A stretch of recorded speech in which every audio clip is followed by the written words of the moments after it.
I'm DJ Barker, and talking about spiritual warfare, I had planned on giving this testimony this morning. About 2 months ago, I went to Ethiopia because my sister had been living there for like 8 months.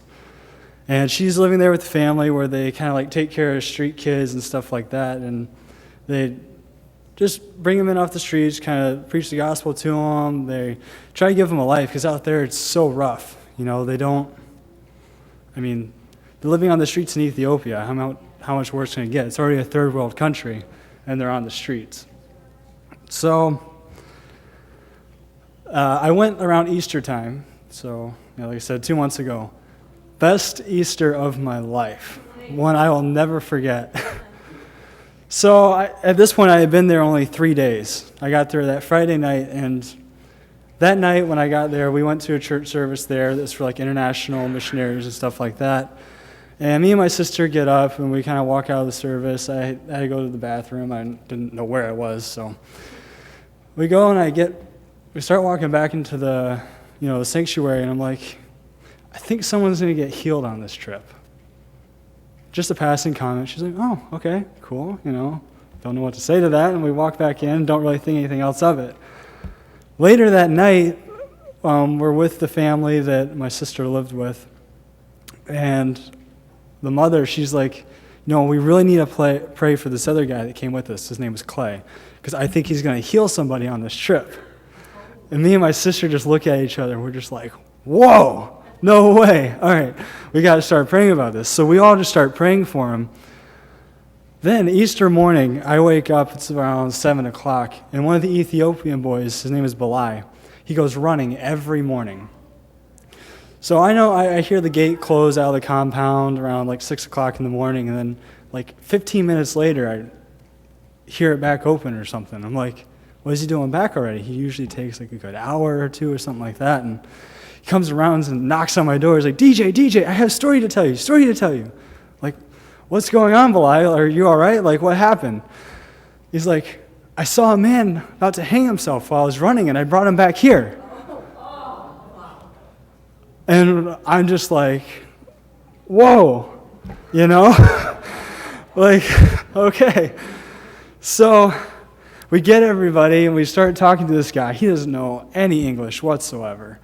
So we get one of the girls that lives in the compound, and she's a great translator. We start talking to him, and we're like, we start just telling him the gospel, like, you don't have to hang yourself because someone already hung on a tree for you. Oh, yes. And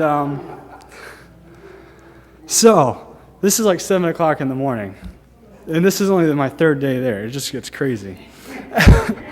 So we bring him to church with us. And his whole face is just glossed over. His eyes are hollow. He's not comprehending anything that's really going on. You could tell he's just not there at all. So we go through the church service. Our day continues on. We bring him around with us. We just want to watch him, pray for him, hang out with him. So during lunchtime, me and the other guy, Clay, were sitting there talking to him about stuff, and like I said, he doesn't know any English, so we're communicating the best we can with hand signals or whatever. And me and my sister have been praying for being able to speak in tongues somehow, because we're just like, that would be awesome. But God didn't give us that, so he pulls out this little card, and we find out that he is HIV positive. And immediately we start looking into his story, and he had moved into Addis Ababa, which is the capital of Ethiopia, 3 to 5 years before, something like that. He got kicked out of his village because the Ethiopians don't know how HIV is transmitted. They thought it was contagious, just like a cold or something, so they kicked him out. He wasn't allowed to be around his wife and his kids. They were all kicked out of his life. They all went back to their mother's house and stuff. And so he hadn't even talked to his wife in 8 months. Obviously communication's not as good as it is here, so trying to communicate from the city out into a rural village is just not, practical.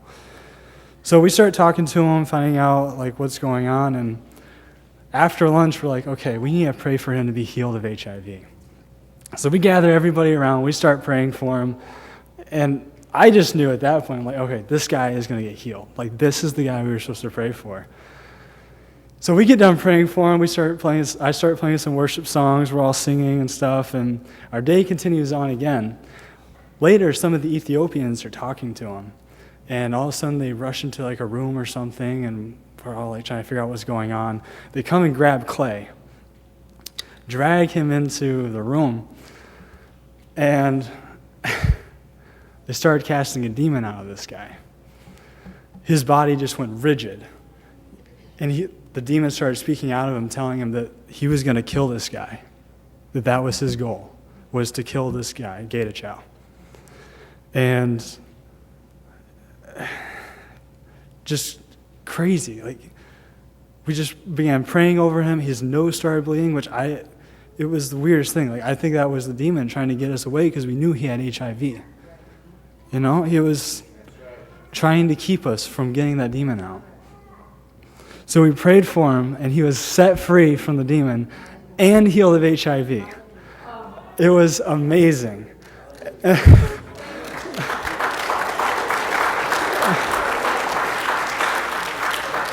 What is even crazier is after that day was over, that night, we realized that we had his HIV medicine at the house, and it wasn't with him.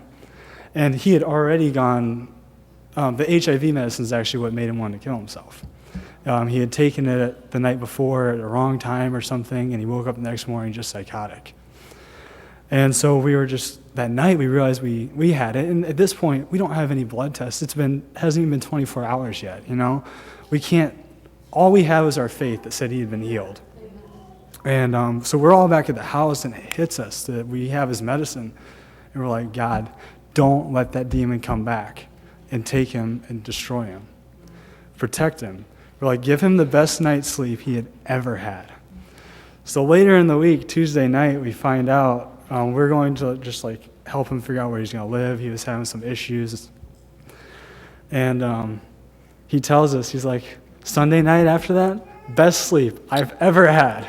We're like, hallelujah, praise God. We knew that he healed him. And then 2 weeks after I got back, so this whole time, all of us are just believing that he's been healed from HIV. 2 weeks later, after I get back from this mission trip, we find out that he is no longer HIV positive. It is just awesome.